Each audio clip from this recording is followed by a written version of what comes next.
Alright, I want to run through this file real quick just to show you how I did this. I've had a few guys talk about how to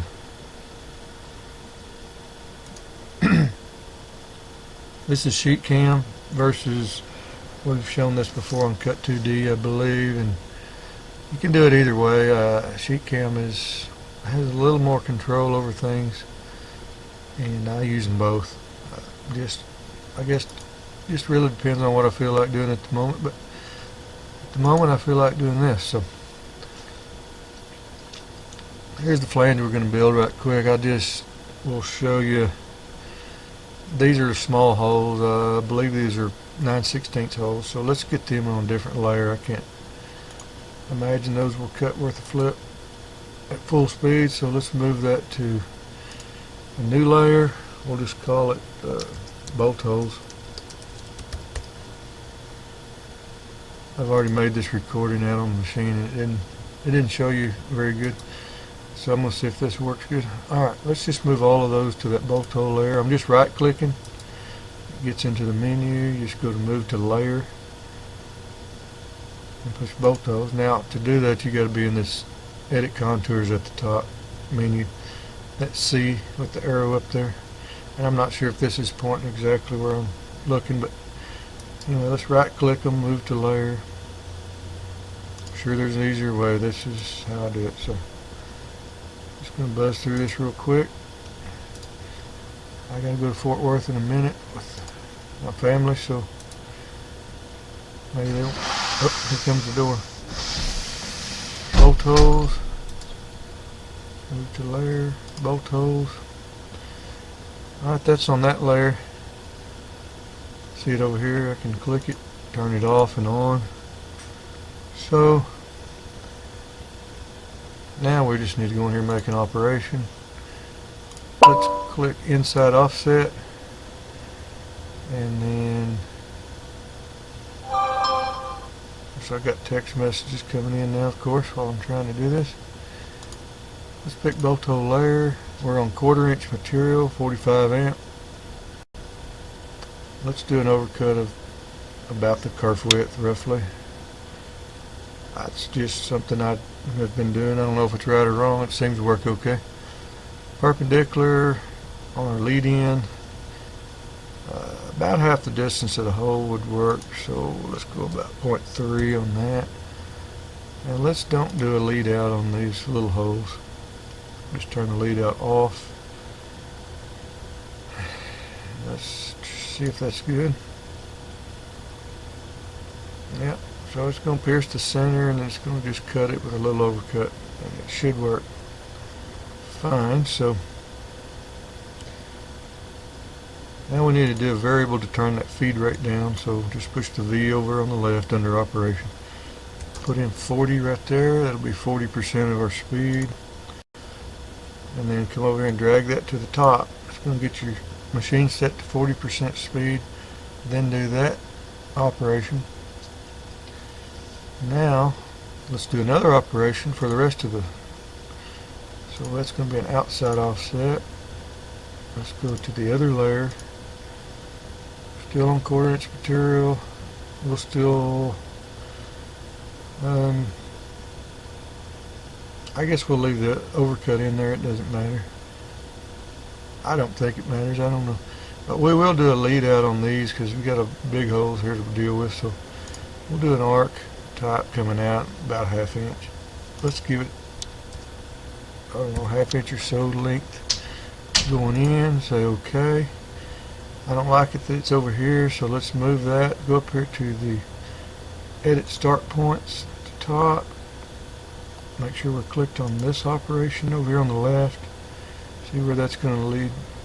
We could put that where we're going on some scrap material there. It'd be fine. Give it some room to come in. This one's just fine. We could put it down here if we want, just so we'll kind of know where it was after we're done. Put this back on selector. I can drag this around that way anywhere I want to. Let's set our variable back, because remember it's at 40%. Let's set it back to 100%. Turn that on, and let's drag it up here before that operation. So now look at our operations. We're at 40%. We're going to cut the bolt holes. We're going to turn feed rate back to 100% and cut the rest. Dang. Now all you got to do is post-process this up here and let it save that. And there it is. There's our feed rate. If you want to look at the feed rate, the G-code, you can look at it right here. If you'll notice, it turns, it's showing bolt hole layer right there, Pierce number 1, and this M14 line is that B40, and that is the feed rate. So you're going to see 8 pierces. See 1, 2, 3. You're going to see that B40 come in every time on these. Let's get number 5. There's number 6. See, still seeing that B40. That's our feed rate. And still seeing that. There's number 7. Pierce number 8. Still on layer bolt holes. Now here's pierce number 1, but see, that's layer 1. It's the other layer. And notice the B100. That's back at 100%. And you're going to have 2 pierces, one for the inside, one for the outside. Both of them are 100%. And that's all there is to setting that up real easily. So, now let's go to the machine and make that cut, and I'll be back with you then. So, let's go do that. Alright, here we go. We got this file pulled up in mock that we just did. I know it's crazy. This is a new cell phone. I'm going to just try to shoot a little bit of video by hand right quick. I'll show you, see if this turns out. It's not a big deal. There's that file we did in Sheetcam earlier. Yeah, of course you can do this in Vectric the same way. I can show you how to do that sometime if you're wanting to see it. I'm sure there's plenty of other stuff, but just to show you what we changed here, see that B40 right there? That is the feed rate. Remember, we turned that down to 40% on these holes we're going to cut. So if we look down the list, and I'm not very good at G-code, but Ross did teach me that part about the B40. So it's going to cut a bunch of those, see?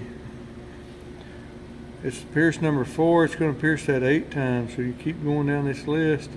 There's pierce number 7. It's still at B40. And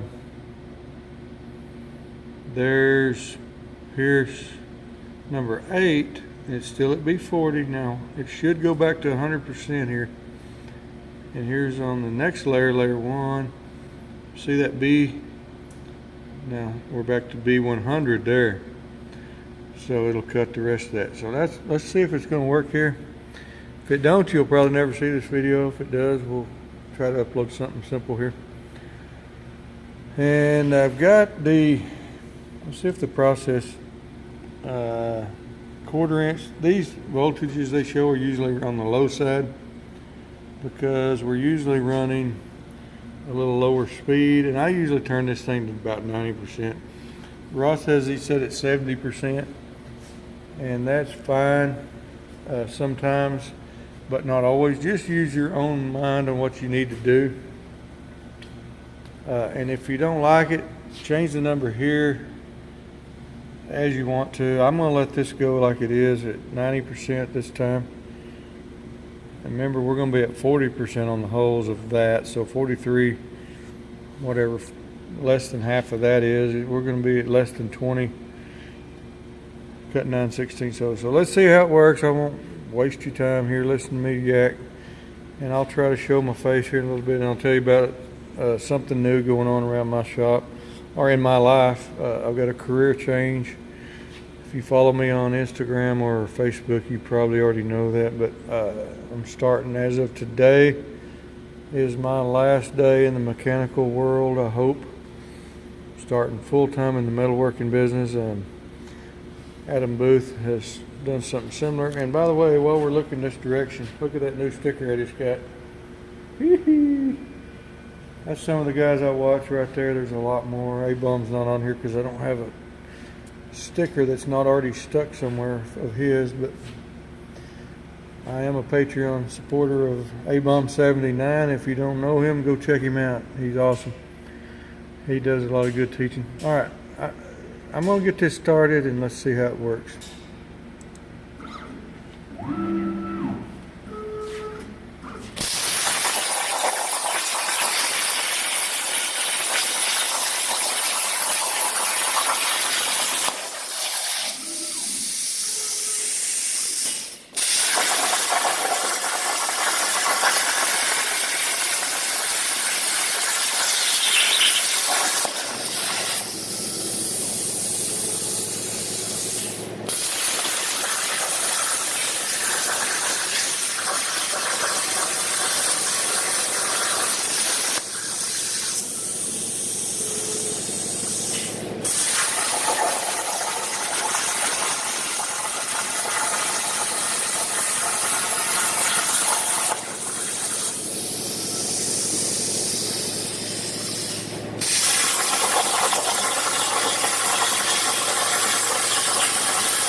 See that feed right down here?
Let's get this out of here and see what it looks like. It's going to have some dross on the back side because we were going so slow.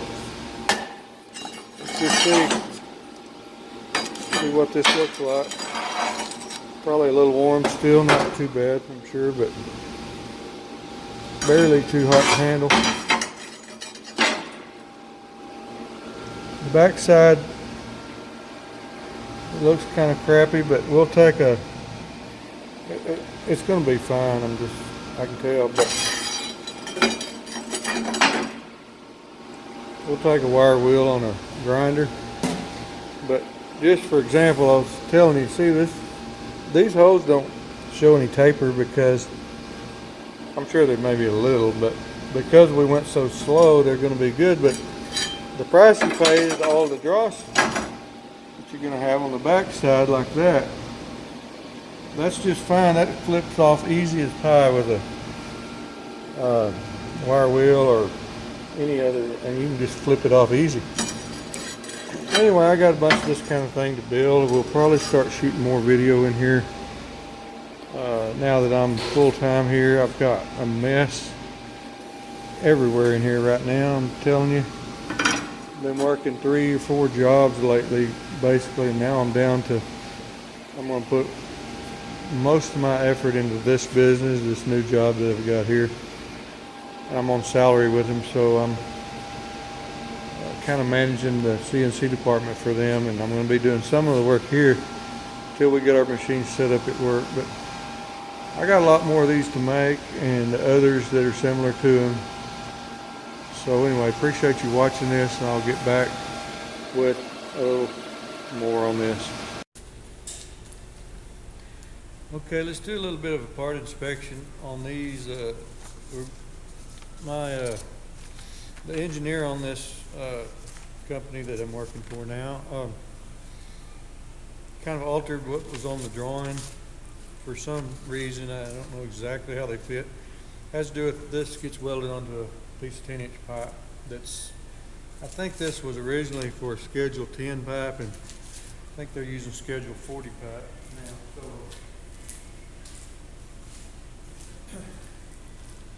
anyway, this is weld-on parts. We're not dealing with high precision. I'm going to just use a scale and check if we come out. You know, a plasma cutting is not to the exact thousandths necessarily.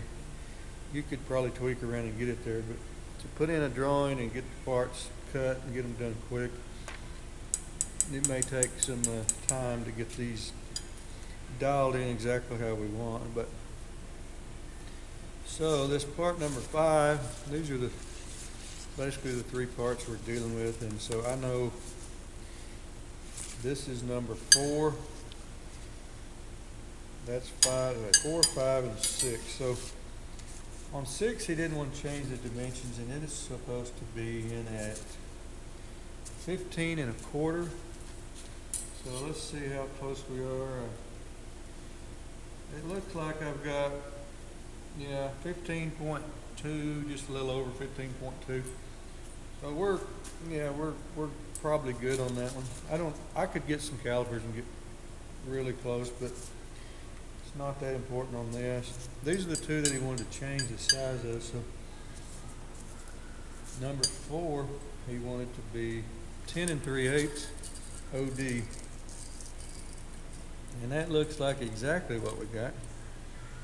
Just judging between these tenths here, I'm seeing right at 10 3/8.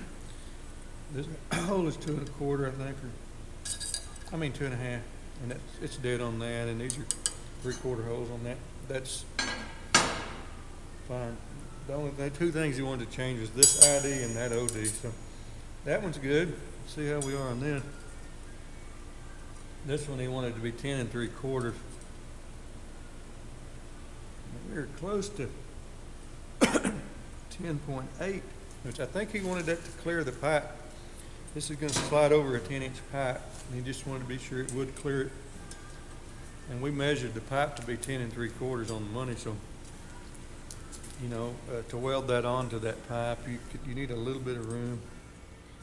So we are just under 10.8, I would say, just judging that. We're probably at something like 10 inches and 790 thousandths, something like that, 780. I dialed that in at 10.780 because I wanted to give myself a little room for error to be over and not under, since it has to slide over that pipe. But you know, and there's going to be a little bit of taper in the cut, so this is not, I know this is not real precise. That looks like 10.750 right there in that spot. Turn it over, see what we got on this side. Could be a little taper. Yeah, that's a little pip that needs to be probably cut. That's the start. Just measure it here so we're not on that area. And we're getting a good 10 3/4 there, so I think we made it just fine on these parts. You know, if we need to do a better inspection, I do have some large calipers, some vernier calipers, and some Toya dial calipers. But basically, that's how this is supposed to work. I don't know exactly how this fits. If I was guessing, I think there's going to be a damper. This has to do with the auger system on some kind of concrete batching plant type thing. I have a feeling this lays, you know, these holes line up, and I have checked them before, and there is a way you can see those are all lined up perfect right there. I ought to mark that actually. Let's see my marker. And then this one, I guess, fits that pipe and kind of lays some which way. I guess I can pin that and, you know, move it.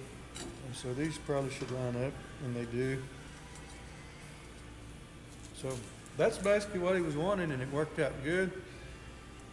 I'm still going to have a little talk with you maybe in a minute about, I'm unemployed as of today. First time this weekend I'm unemployed. I'm starting a new job Monday. So I'm really not unemployed. I have a job to go to Monday. And let's sit down and talk about that in just a moment. I just wanted to show this little short video of how I did this in case it's helpful to anybody, or just to show you what I'm doing here in the shop. So we'll get back with you. Okay, to finish this, I did go ahead and get some calipers out to see if it matched our drawing. Remember what we were shooting for. And here's what we changed some of the dimensions to for this job, and we came in within about 20 thousandths, which is awesome for you know, flame cut parts. We're well within any specification we need to be.